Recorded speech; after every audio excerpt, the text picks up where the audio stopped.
Hello, everyone, and welcome back to Book Time with Elvis, or welcome to Book Time with Elvis if you haven't been here before. I am continuing the odyssey of reading Pride and Prejudice aloud to you all, a chapter, two, three chapters a day.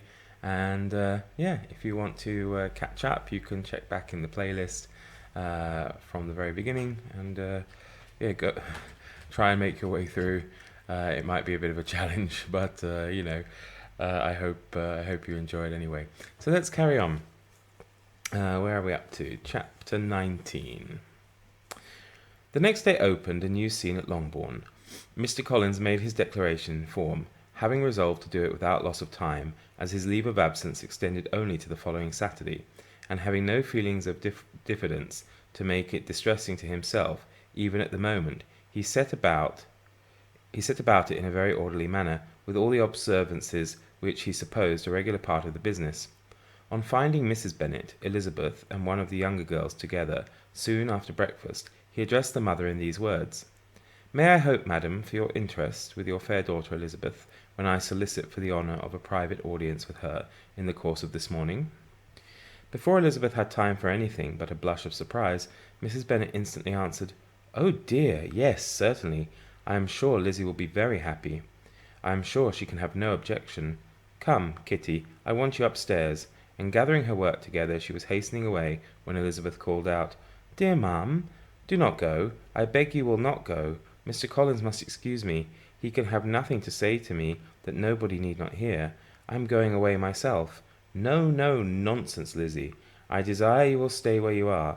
And upon Elizabeth seeming really with vexed and embarrassed looks about to escape, she added, "Lizzie, I insist upon your staying and hearing Mr. Collins." I thought that said bearing for a second. I thought, yeah, that's about right. Elizabeth would not oppose such an injunction, and a moment's consideration making her also sensible that it would be wisest to get it over as soon as quietly possible, she sat down again and tried to conceal by incessant employment the feelings which were divided between distress and diversion.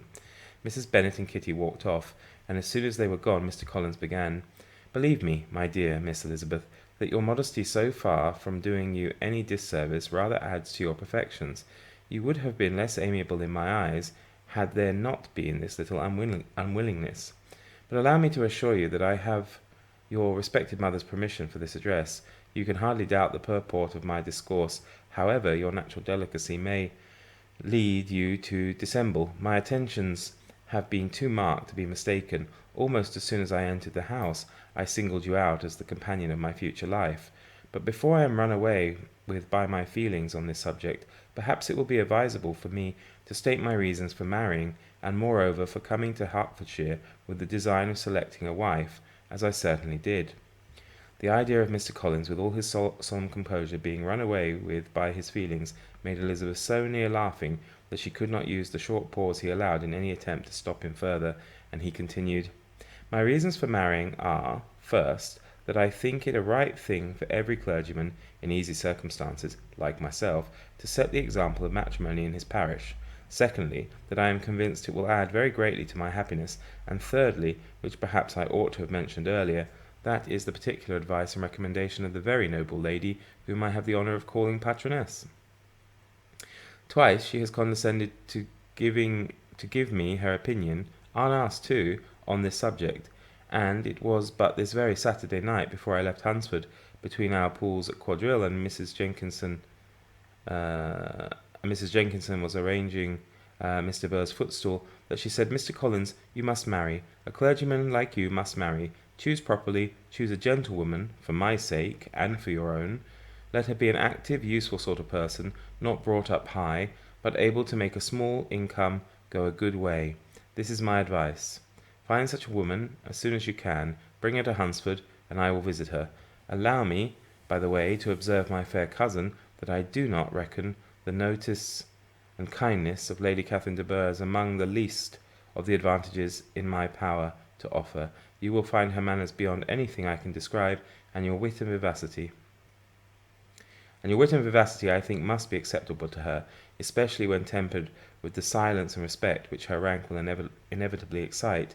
Thus much for my general intention in favour of matrimony.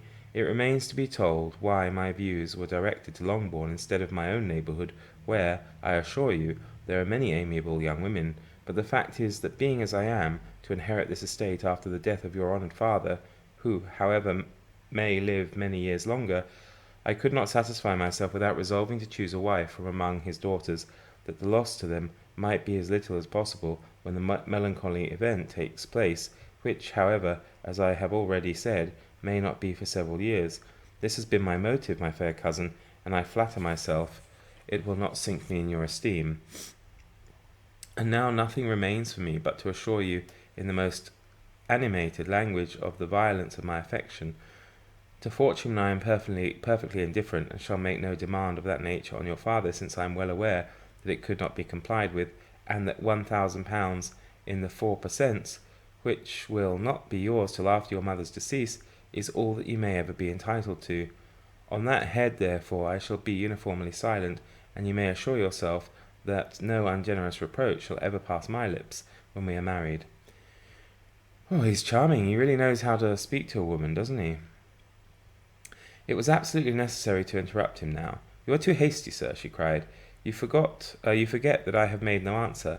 Let me do it without further loss of time. Accept my thanks for the compliment you are paying me. I am very sensible of the honour of your proposals, but it is impossible for me to do otherwise than decline them. I am not now to learn, replied Mr. Collins with a formal wave of the hand, that it is usual with young ladies to reject the addresses of the man whom they secretly mean to accept. It's incorrigible when he first applies for their favour, and that sometimes the refusal is repeated, or even a third time. I am therefore by no means discouraged by what you have just said, and shall hope to lead you to the altar ere long. Upon my word, sir, cried Elizabeth, your hope is rather an extraordinary one. After my declaration, I do assure you that I am not one of those young ladies, if such young ladies there are, who are so daring as to risk their happiness on the chance of being asked a second time. I am perfectly serious in my refusal. You could not make me happy, and I am convinced that I am the last woman in the world who would make you so. Nay, were your friend Lady Catherine to know me, I am persuaded she would find me, in every respect, ill qualified for the situation. Were it certain that Lady Catherine would think so, said Mr. Collins very gravely, but I cannot imagine that her ladyship would at all disapprove of you, and you may be certain that when I have the honour of seeing her again, I shall speak in the highest terms of your modesty, economy, and other amiable qualifications. Indeed, Mr. Collins, all praise of me will be unnecessary. You must give me leave to judge for myself, and pay me the compliment of believing what I say. I wish you very happy and very rich, and by refusing your hand do all in my power to prevent your being otherwise. In making me the offer, you must have satisfied the delicacy of your feelings with regard to my family, and may take possession of Longbourn estate whenever it falls, without any self-reproach. This matter may be considered therefore as finally settled, and rising as she thus spoke, she would have quitted the room had not Mr. Collins thus addressed her. When I do myself the honour of speaking to you next on the subject, he just doesn't... I shall hope to receive a more favourable answer than you have now given me, though I am far from accusing you of cruelty at present, because I know it to be the established custom of your sex to reject a man on the first application, and perhaps you have even now said as much to encourage my suit, as would be consistent with the true delicacy of the female character. Really, Mr. Collins, cried Elizabeth, with some warmth, you puzzle me exceedingly.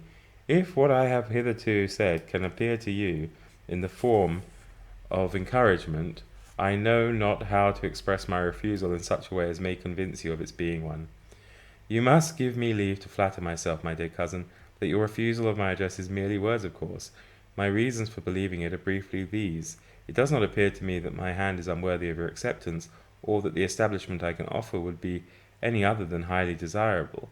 My situation in life, my connections with the family of De Bourgh, my relationship to your own, are circumstances highly in my favour, and you should take it into further consideration that in spite of your manifold attractions, it is by no means certain that another offer of marriage may ever be made to you. Your portion is, unhappily, so small that it will, in all likelihood, undo the effects of your loveliness and amiable qualifications. As I must therefore conclude that you are not serious in your rejection of me, I shall choose to attribute it to your wish of increasing my love, by suspense, according to the usual practice of elegant females. Oh, sorry. I do assure you, sir, that I have no pretensions whatever to that kind of elegance which consists in tormenting a respectable man. I would rather be paid the compliment of being believed sincere. I thank you again and again for the honour you have done me in your proposals, but to accept them is absolutely impossible. My feelings in every respect forbid it. Can I speak plainer? Do not consider me now as an elegant female intending to plague you, but as a rational creature speaking the truth from her heart. You are uniformly charming, cried he, and with an air of awkward gallantry, and I am persuaded that, when sanctioned by the express authority of both your excellent parents, my proposals will not fail of being acceptable. To such perseverance in wilful self-deception, Elizabeth would make no reply, and immediately and in silence withdrew, determined that, if he persisted in considering her repeated refusals as flattering encouragement, to apply to her father, whose negative might be uttered in such a manner as to be decisive, and whose behaviour at least could not be mistaken for the affection and coquetry of an elegant female. Oh, that was a very funny chapter. I like that. Chapter 20. Mr. Collins was not left long to the silent contemplation of his successful love successful love. I have got to stop with the punctuation there because it would have been really funny because I would have read it as Mr. Collins was not left long to his silent contemplation of his successful love for Mrs. Bennet. You know, there's semicolon there. I have to. I should have stopped. Right, start again. Chapter 20. Mr. Collins was not left long to the silent contemplation of his successful love, for Mrs. Bennet, having dawdled about in the vestibule to watch for the end of the conference, no sooner saw Elizabeth open the door and with quick steps pass her towards the staircase than she entered the breakfast room and congratulated both him and herself in warm terms on the happy prospect of their nearer connection. Mr. Collins received and returned these felicitations with equal pleasure, and then proceeded to relate the particulars of their interview, with the result of which he trusted he had every reason to be satisfied, since the refusal which his cousin had steadfastly given him would naturally flow from her bashful modesty and the genuine delicacy of her character. This information, however, startled Mrs. Bennet. She would have been glad to be equally satisfied that her daughter had meant to encourage him by protesting against his proposals, but she dared not believe it, and could not help saying so. But depend upon it, Mr. Collins, she added, that Lizzie shall be brought to reason. I will speak to her about it myself directly. She is a very headstrong, foolish girl, and does not know her own interest, but I will make her know it. Ah, Mrs. Bennet, Mrs. Bennet. Pardon me for interrupting you, madam, cried Mr. Collins, but if she is really headstrong and foolish, I know not whether she would altogether be a very desirable wife to a man in my situation, who naturally looks for happiness in the marriage state. If therefore she actually persists in rejecting my suit, perhaps it were better not to force her into accepting me, because, if liable to such defects of temper, she could not contribute much to my felicity. Sir, you quite misunderstand me, said Mrs. Bennet, alarmed. Lizzie is only headstrong in such matters as these. In everything else, she's as good-natured girl as ever lived. I will go directly to Mr. Bennet, and we shall very soon settle it with her, I am sure. She would not give him time to reply, but hurrying instantly to her husband, called out as she entered the library, "Oh, Mr. Bennet, you are wanted immediately. We are all in an uproar. You must come and make Lizzie marry Mr. Collins, for she vows she will not have him, and if you do not make haste, he will change his mind and will not have her." Mr. Bennet raised his eyes from his book as she entered, and fixed them on her face with a calm unconcern, which was not in the least altered by her communication. "I have not the pleasure of understanding you," said he, when she had finished her speech. "Of what are you talking?" "Of Mr. Collins and Lizzie. Lizzie declares she will not have Mr. Collins, and Mr. Collins begins to say that he will not have Lizzie. And what am I to do on this occasion? It seems a hopeless business." "Speak to Lizzie about it yourself. Tell her that you insist upon her marrying him. Let her be called down. She shall hear my opinion." Mrs. Bennet rang the bell, and Miss Elizabeth was summoned to the library.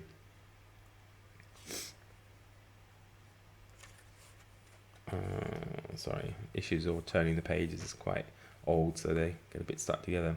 "Come here, child," cried her father as she appeared. "I have sent for you on an affair of importance. I understand that Mr. Collins has made you an offer of marriage. Is it true?" Elizabeth replied that it was. "Very well. And this offer of marriage you have refused?" "I have, sir." "Very well. We now come to the point. Your mother insists upon your accepting it. Is it not so, Mrs. Bennet? Yes, or I will never see her again. An unhappy alternative is before you, Elizabeth. From this day you must be a stranger to one of your parents. Your mother will never see you again if you do not marry Mr. Collins, and I will never see you again if you do. I do like Mr. Bennet. Elizabeth could not but smile at such a conclusion of such a beginning, but Mrs. Bennet, who had persuaded herself that her husband regarded the affair as she wished, was excessively disappointed. What do you mean, Mr. Bennet, by talking in this way?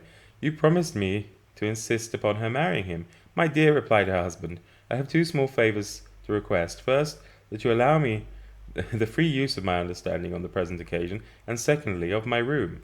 I shall be glad to have the library to myself as soon as may be. Not yet, however, in spite of her disappointment in her husband, did Mrs. Bennet give up the point. She talked to Elizabeth again and again, coaxed and threatened her by turns. She endeavoured to secure Jane in her interest, but Jane, with all possible mildness, declined interfering, and Elizabeth sometimes with real earnestness and sometimes with playful gaiety replied to her attacks. Though her manner varied, however, her determination never did. Mr. Collins, meanwhile, was meditating in solitude on what had passed. He thought too well of himself to comprehend on what motive his cousin could refuse him, and though his pride was hurt, he suffered in no other way. His regard for her was quite imaginary, and the possibility of her deserving her mother's reproach prevented his feeling any regret. While the family were in this confusion, Charlotte Lucas came to spend the day with them. She was met in the vestibule by Lydia, who, flying to her, cried in a half-whisper, I am glad you are come, for there is such fun here. What do you think has happened this morning? Mr. Collins has made an offer to Lizzie, and she will not have him. Charlotte had hardly time to answer before they were joined by Kitty, who came to tell the same news, and no sooner had they entered the breakfast-room, where Mrs. Bennet was alone, than she likewise began on the subject, calling on Miss Lucas for her compassion, and entreating her to persuade her friend Lizzie to comply with the wishes of all her family. Pray do, my dear Miss Lucas, she added, in a melancholy tone, for nobody is on my side, nobody takes part with me, I am cruelly used, nobody feels for my poor nerves. Oh, jeez, Mrs. Bennet. Charlotte's reply was spared by the entrance of Jane and Elizabeth. Ay, there she comes, continued Mrs. Bennet, looking as unconcerned as may be, and caring no more for us than if we were at York, provided she can have her own way. But I tell you what, Miss Lizzie, if you take it into your head to go on refusing every offer of marriage in this way, you will never get a husband at all, and I am sure I do not know who is to maintain you when your father is dead. Poor Mr. Bennet, they try to kill him off all the time, aren't they? I shall not be able to keep you, and so I warn you. I have done with you from this very day. I told you in the library, that I should never speak to you again, and you will find me as good as my word. I have no pleasure in talking to undutiful children. Not that I have much pleasure indeed in talking to anybody. I'm so surprised by the humour actually in this book. It is good. Yeah, I'm really enjoying it actually. Oh dear. Anyway, sorry. People who suffer as I do from nervous complaints can have no great inclination for talking. Anybody can tell what I suffer, but it is always so. Sorry, nobody can tell what I suffer, but it is always so. Those who do not complain are never pitied. She complains all the time. Her daughters listened in silence to this effusion, sensible that any attempt to reason with or soothe her, would only increase the irritation.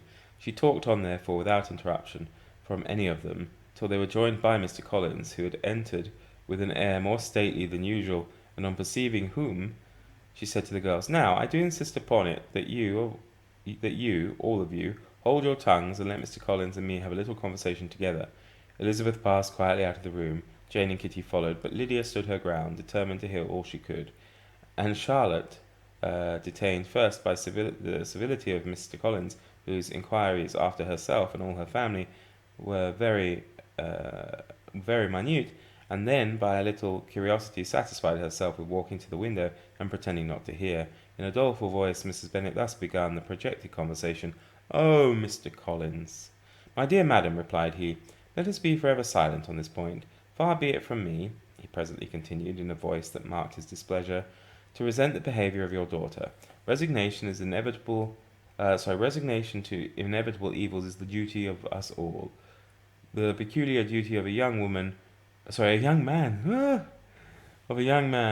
who has been so fortunate as I have been in early preferment, and I trust I am resigned, perhaps not the less so from feeling a doubt of my positive happiness, had my fair cousin honoured me with her hand, for I have often observed that resignation is never so perfect as when the blessing denied begins to lose somewhat of its value in our estimation. You will not, I hope, consider me as showing any disrespect to your family, my dear madam, by this withdrawing my pretensions to your daughter's favour, without having paid yourself and Mr. Bennet the compliment of requesting you to interpose your authority in on my behalf. My conduct may, I fear, be objectionable in having accepted my dismission from your daughter's lips instead of your own, but we are all liable to error. I have certainly meant well through the whole affair. My object has been to secure an amiable companion for myself, with due consideration for the advantage of all your family, and if my manner has been at all reprehensible, I here beg leave to apologise. Well, we got there in the end, didn't we? Maybe he is genuine, Mr. Collins. I mean, he's a terrible bore, but perhaps, there was a spark of little bit of decency. So the next chapter will be chapter 21. I don't think we'll do it today because we had quite a long one yesterday and I don't want to scare you all away. So we'll pick it up again tomorrow. So thank you very much for watching and see you next time. Bye everybody.